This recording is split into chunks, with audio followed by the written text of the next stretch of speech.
to Madame Raven's. This way to the library. She's been expecting you.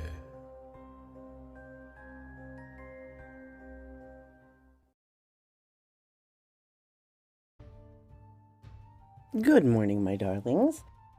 I am bringing you more fairy stories, this time from Scandinavia. My mother is Danish, and so this is a very special place, a special region of the world to me. My favorite place in the entire universe is a Viking graveyard, about a mile from my grandmother's house. It was called Lindholmhøj, and it was up on a hill with the stones in the shape of ships, and you could look down onto the Limfjord, the river. And back in the day, there was sheep to keep you company. I'm told now it is a restaurant around it, or above it, whatever you wish to say. So I don't know how that is now, but anyway, enough rambling. On we go. Scandinavia. There were 700 trolls. They were both ugly and grim. A visit they would the farmer make, both eat and drink with him. Under the name of Scandinavia are included the kingdoms of Sweden, Denmark, and Norway, which once had a common religion and a common tongue. Their religion is still one, and their language differ but a little. We, therefore, feel that we may safely treat of their fairy mythology together. Our principal authorities are the collection of Danish popular traditions published by Mr. Thiel and selected Danish ballads by Nerip and Rebek, and the Swedish ballads of Geiger and Alzif Afzilas. As most of the principal Danish ballads treating the elves, etc., have already been translated by Mr. Jameson, we will not insert them here, but translate instead the corresponding Swedish ones, which are in general of greater simplicity and often contain additional traits of popular belief. As we prefer fidelity to polish, the reader must not be offended at antique modes of expression and imperfect rhyme. That is funny. I often include similar warnings when I read public domain stories that have out-of-date ideas. Anyway, it's funny to find that in one of the older books, so it's not a new concept. Our times, we can, however, safely say, shall be at least as perfect as those of our originals. These ballads, none of which are later than the 15th century, are written in a strain of the most artless simplicity, not the slightest attempt at ornament to be discerned in them. The same ideas and expressions continually recur, and the rhymes are the most careless imaginable, often a mere assonance in vowels or consonants, sometimes not possessing even that slight similarity of sound. Every visa or ballad has its single or double amquad or burden, which, like running accompaniment in music, frequently falls in with the most happy effect, sometimes recalling former joys or sorrows, sometimes by the continual mention of some attribute of one of the seasons, especially the summer, keeping up in the mind of the reader or hearers the form of external nature. I'm going to intercede here too and mention it's interesting that we've gone from the very flowery language of the Victorians to, again, very simplistic speech nowadays. I wonder if in the future they will again embrace the more abundant language like the Victorians, though in a new way, and use all of these words that we have that we don't. Anyway, back to the story. It is singular to observe the strong resemblance between the Scandinavian ballads and those of England and Scotland, not merely in manner but in subject. The Scottish ballad, first mentioned below, is an instant. It is to be met with in England, in the fens, in Denmark, and in Sweden, with very slight differences. Geiger observes that the two last stanzas of William and Margaret in Percy's Reliques are nearly word for word the same as the two last in the Swedish ballad of Rosa Lilla and in the corresponding Danish one. This might lend to supposition of many of these ballads having come down from the time when the connection was so intimate between this country and Scandinavia. We will divide the Scandinavian objects of popular belief into 4 classes: the elves, the dwarves or trolls as they are usually called, the Nisa, and 4, the next, mermen and mermaids. The elves. Say, knowest thou the elves' gay and joyous race? The banks of streams are their home. They spin of the moonshine their holiday dress, with their lily-white hands frolicsome. The Alfar still live in the memory and tradition of the peasantry of Scandinavia. Is there still peasants in Scandinavia?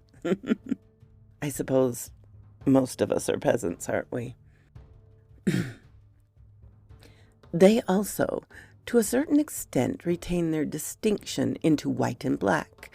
The former, or good elves, dwell in the air, dance on the grass, or sit in the leaves of the trees. The latter, or evil elves, are regarded as an underground people who frequently inflict sickness or injury on mankind, for which there is a particular kind of doctor called a cloacaman, to be met with in all parts of the country. The elves are believed to have their kings and to celebrate their weddings and banquets just the same as the dwellers above ground. There is an interesting intermediate class of them in popular modern tradition called the hill people, who are believed to dwell in caves and small hills. When they show themselves, they have a handsome human form. The common people seem to connect with them a deep feeling of melancholy, as if bewailing a half-quenched hope of redemption.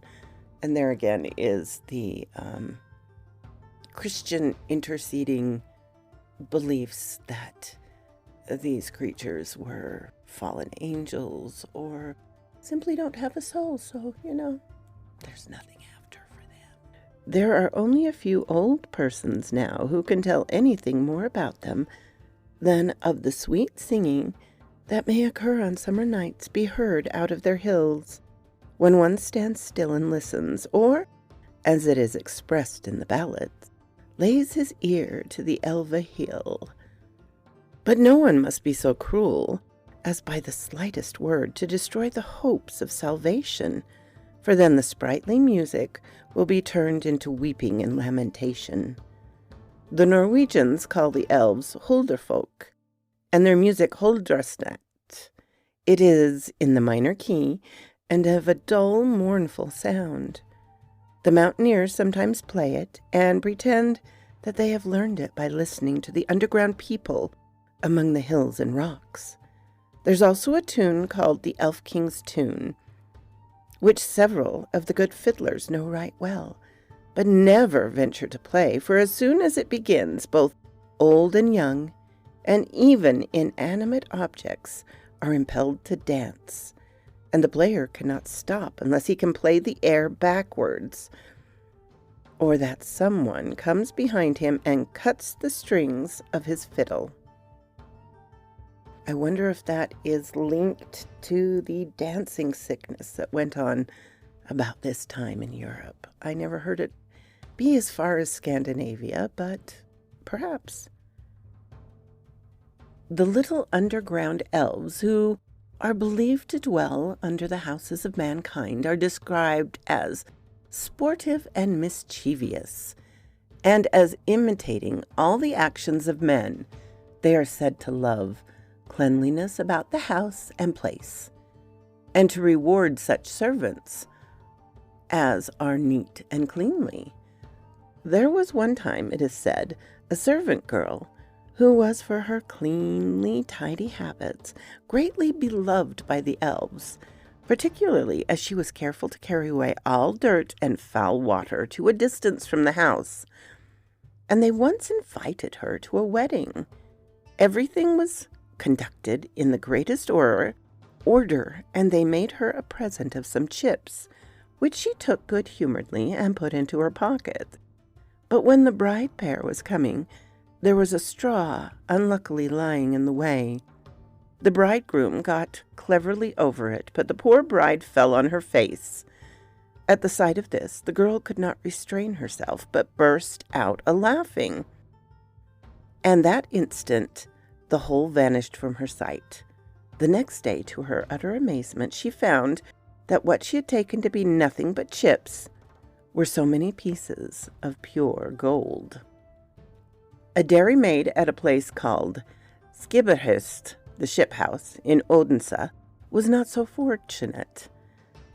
The colony of elves had taken up their abode under the floor of a cowhouse, or it is more likely they were there before it was made a cowhouse.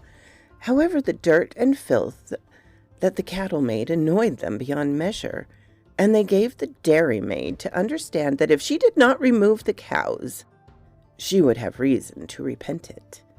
She gave little heed to their representation, and it was not very long till they had set her up on top of the hayrick and killed the cows.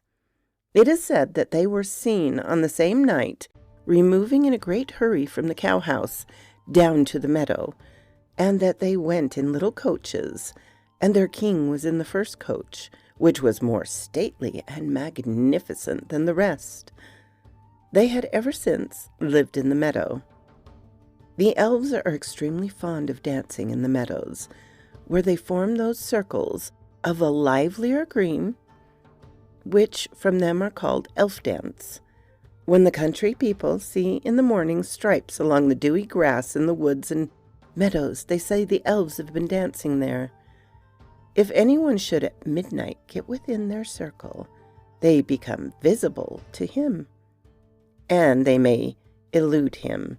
It is not everyone that can see the elves, and one person may see them dancing while another perceives nothing. Sunday children, as they are called, those born on Sunday, are remarkable for possessing the property of seeing elves and similar beings. The elves, however, have the power to bestow this gift on whomever they please. People also used to speak of elf books, which they gave to those whom they loved, and which enabled them to foretell future events. The elves often sit in little stones that are of a circular form and are called elf mills. The sound of their voice is said to be sweet and soft like the air. The Danish peasantry give the following account of their ellefolk, or elf people. The Ella people live in the Ella moors. The appearance of the man is that of an old man with a low-crowned hat on his head. The Ella woman is young and of a fair and attractive countenance, but behind she is hollow like a dough trough. Young men should be especially on their guard against her, for it is very difficult to resist her, and she has, moreover, a stringed instrument, which, when she plays on it, quite ravishes their hearts. The man may often be seen near the Elmore, bathing himself in the sunbeams. But if any comes too near him, he opens his mouth wide and breathes upon him, and his breath produces sickness and pestilence. But the women are most frequently to be seen by moonshine, when they dance their rounds in the high grass so plainly and gracefully that they seldom meet a denial when they offer their hand to a rash young man. It is also necessary to watch cattle, that they may not graze in any place where the Ella people have been. For if any animal comes to a place where the Ella people have spit or done what is worse, it is attacked by some grievous disease, which can only be cured by giving it to eat a handful of St. John's wort, which has been pulled at 12 o'clock on St. John's night. It might also happen that they might sustain some injury by mixing with the Ella people's cattle, which are very large and of a blue color, and which may sometimes be seen in the fields licking up the dew on which they live.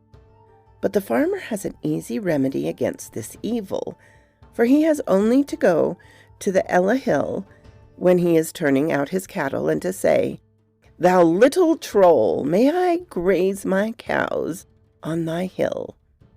And if he is not prohibited, he may set his mind at rest. The following ballads and tales will fully justify what has been said respecting the tone of melancholy connected with the subject of elves. Sir Olaf in the Elves Dance. And this is a poem, probably badly written, if the author is to be believed. Okay. Sir Olaf rode out an early day, and so he came until the Elves Dance gay. The dance it goes well, so well in the grove, the elf father reached out his white hand free. "Come, come, Sir Olaf, tread the dance with me. The dance it goes well, so well in the grove. Oh, not I will, and not I may. Tomorrow will be my wedding day. The dance it goes well, so well in the grove." And the Elva mother reached out her white hand free. "Come, come, Sir Olaf, tread the dance with me. The dance goes well, so well in the grove. Oh, not I will, and not I may. Tomorrow will be my wedding day. The dance goes well, so well in the grove." And the Elva sister reached out her white hand free. "Come, come, Sir Olaf, tread the dance with me. The dance it goes well, so well in the grove. Oh, not I will, and not I may. Tomorrow will be my wedding day. The dance it goes well, so well in the grove." And the bride she spake with her bridesmaids so, "What may it mean that the bells go thus go? The dance goes well, so well in the grove. 'Tis the custom of this our isle," they replied. "Each young swain bringeth home his bride. The dance goes well, so well in the grove. And the truth from you to conceal I fear, Sir Olaf is dead, and lies on his bier. The dance goes well, so well in the grove. And on the morrow, ere light was the day, in Sir Olaf's home 3 corpses lay. The dance goes well, so well in the grove. It was Sir Olaf, his bonny bride, and Ecke, his mother, of sorrow she died. The dance goes well, so well in the grove. Sven Failing and the Elemade. Sven Failing was, while a little boy, at service in Skjelger Woodhouse in Framley, and it one time happened that he had to ride of a message to Ristrup. It was evening before he got near home, and as he came by the hill of Borum S, he saw the Elemades, who were dancing without ceasing round and round his horse. Then one of the Elemades stepped up to him and reached him a drinking cup, bidding him at the same time to drink. Sven took the cup, but as he was dubious of the nature of the contents, he flung it out over his shoulder, while it fell on the horse's back and singed off all the hair. While he had the horn fast in his hand, he gave his horse the stirrups and rode off full speed. The Elemade pursued him till he came to Tryggeban's mill and rode through the running water, over which she could not follow him. She then earnestly conjured Sven to give her back the horn, promising him in exchange 12 men's strength. On this condition he gave back the horn and got what she had promised him, but it very frequently put him to great inconvenience, for he found that along with it he had gotten an appetite for 12. The Elemades. There lived a man in Asum, near Odense, who, as he was coming home one night from Seden, passed by a hill that was standing on red pillars, and underneath there was dancing and great festivities. He hurried on past the hill as fast as he could, never venturing to cast his eyes that way. But as he went along, 2 fair maidens came to meet him, with beautiful hair flowing over their shoulders, and one of them held a cup in her hand, which she reached out to him that he might drink of it. The other then asked him if he would come again, at which he laughed and answered yes, but when he got home, he became strangely affected in his mind, was never at ease in himself, and was continually saying that he had promised to go back. And when they watched him closely to prevent him doing so, he at last lost his senses and died shortly after. There was once a wedding and a great entertainment at Esterhazen. The party did not break up till morning, and the guests took their departure with a great deal of noise and bustle. While they were putting their horses to their carriages, previous to setting out home, they stood talking about their respective bridal presents. And while they were talking loudly and with the utmost earnestness, there came from a neighboring moor a maiden clad in green, with plaited rushes on her head. She went up to the man who was loudest and bragging most of his present, and said to him, "What wilt thou give to Maid Vey?" The man, who was elevated with all the ale and brandy he had been drinking, snatched up a whip and replied, 10 cuts of my whip. And at that very moment he dropped down dead on the ground. The Elemade near Ebertoft. Yep. A farmer's boy was keeping cows not far from Ebeltoft. Okay. There came to him a very fair and pretty girl, and she asked him if he was hungry or thirsty. But when he perceived that she guarded with greatest solicitude against his getting a sight of her back, he immediately suspected that she may be an Elemade, for the Ella people are hollow behind. He accordingly would give no heed to her, and endeavored to get away from her. But when she perceived this, she offered him her breast, that he should suck her. Well, Scandinavians are very free that way. And so great was the enchantment that accompanied this action, that he was unable to resist. But when he had done as she desired him, he had no longer any command of himself, so that she had now no difficulty in enticing him with her. He was 3 days away, during which time his father and mother went home and were in great affliction, for they were well assured that he must have been enticed away. But on the 4th day his father saw him a long way off coming home, and he desired his wife to set a pan of meat on fire as quick as possible. The son then came in at the door and sat down at the table without a word. The father, too, remained quite silent, as if everything was as it ought to be. The mother then set the meat before him, and his father bade him eat, but he let the food lie untouched, and said that he knew now where he could get much better food. The father then became highly enraged, took a good large switch, and once more ordered him to take his food. The boy was then obliged to eat, and as soon as he had tasted the flesh, he ate up greedily, and instantly fell into a deep sleep. He slept for many days as the enchantment had lasted, but he never after recovered the use of his reason. Okay, Hans Puntlerdir. There are 3 hills on the land of Bubba Egard in Fuin, which are to this day called the Dance Hills, from the following occurrence. A lad named Hans was in the service of Bubelgard, and as he was coming one evening past the hills, he saw one of them raised on red pillars, and great dancing and much merriment underneath.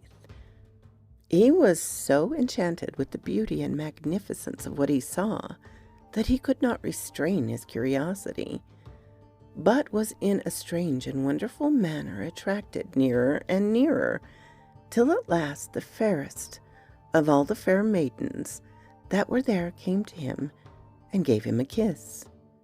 From that moment he lost all command of himself and became so violent that he used to tear to pieces all the clothes that were put on him, so that at last they were obliged to make him a dress of sole leather, which he could not pull off himself, and ever after he went by the names of Hans Puntledir, or Sole Leather.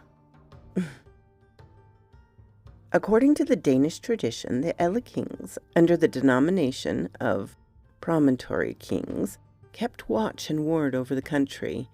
Whenever war or any other misfortune threatened to come on the land, there may be seen on the promontory complete armies drawn up in array to defend the country. One of these kings reside at Moen, on the spot which still bears the name of the King Hill, Kongsberg. His queen is the most beautiful of beings, and she dwells at the queen's chair, Dronningstolen. The king is a great friend of the king of Stevens, and they are both at enmity with Grap, the predominant king of Rugen, who must be kept at a distance and look out over the sea to watch their approach.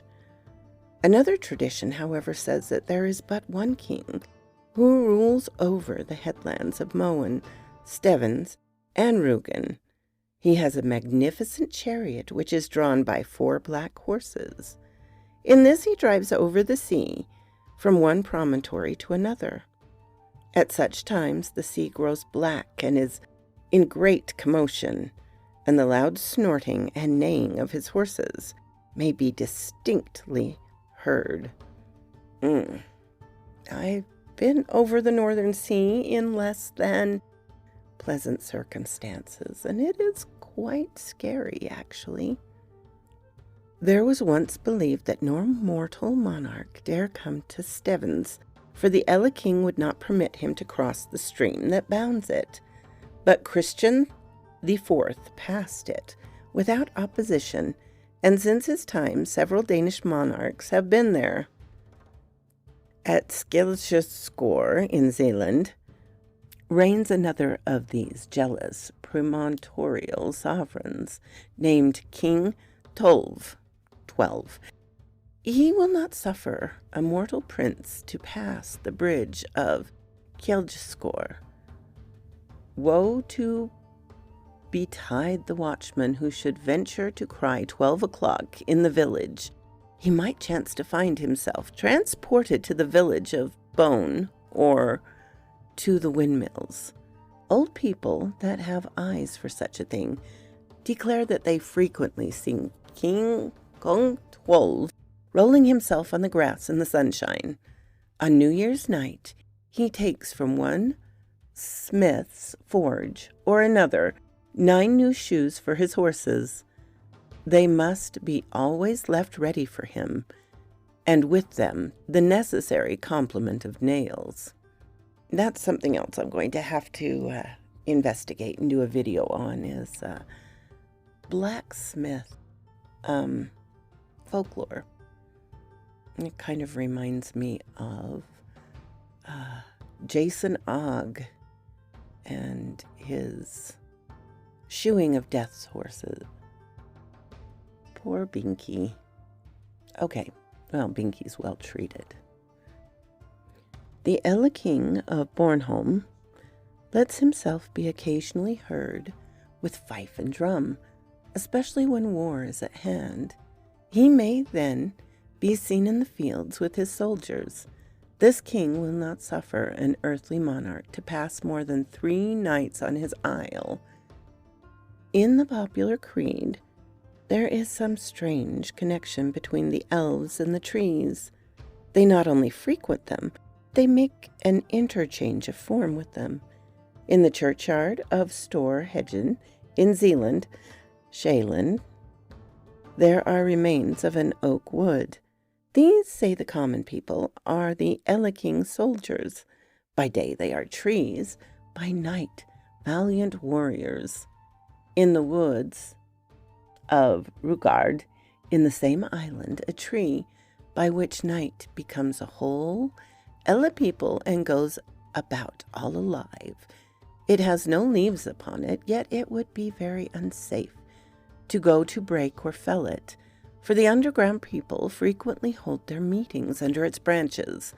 There is, in another place, an elder tree growing in a farmyard, which frequently takes a walk in the twilight about the yard, and peeps in through the window at children when they are alone. It was perhaps these elder trees that gave origin to the notion.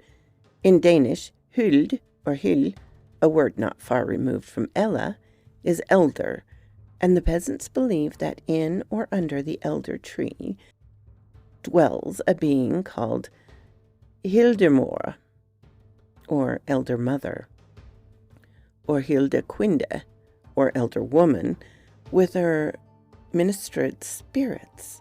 A Danish peasant, if he wanted to take any part of an elder tree, used previously to say 3 times, O Heldemor, Heldemor, let me take some of thy elder, and I will let thee take some of mine in return.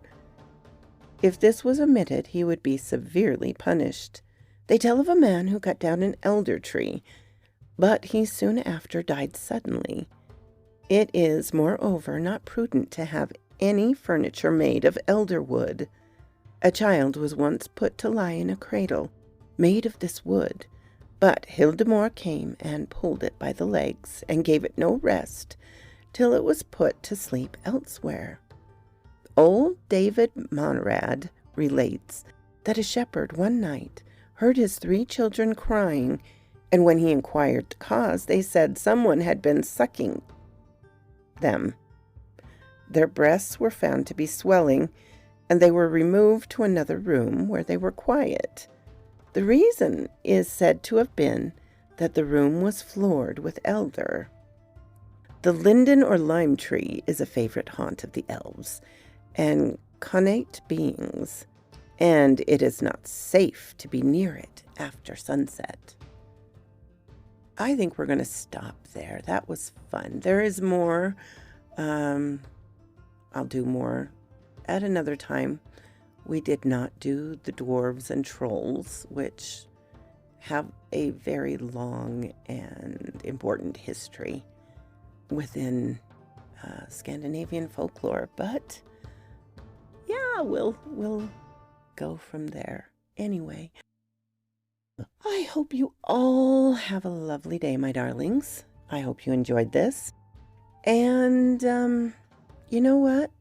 If elves aren't your thing, or if they are, or if there's somewhere in the world you would like me to investigate the supernatural folkloric creatures that may also fall under the umbrella of Fae, let me know. If there's something else you want me to do a video on, Bigfoot, UFOs, true ghost stories. I don't know. Oh, sorry. Ignore that. That was me bumping things. Please let me know. And I want to make this channel. I don't know if I can grow it anymore. I don't know if we're just stuck here. Just us. But I am very grateful for all of you that watch this and come to listen. Leave me a comment. It helps. And, you know, I like to know who I'm talking to. Bye-bye, my darlings.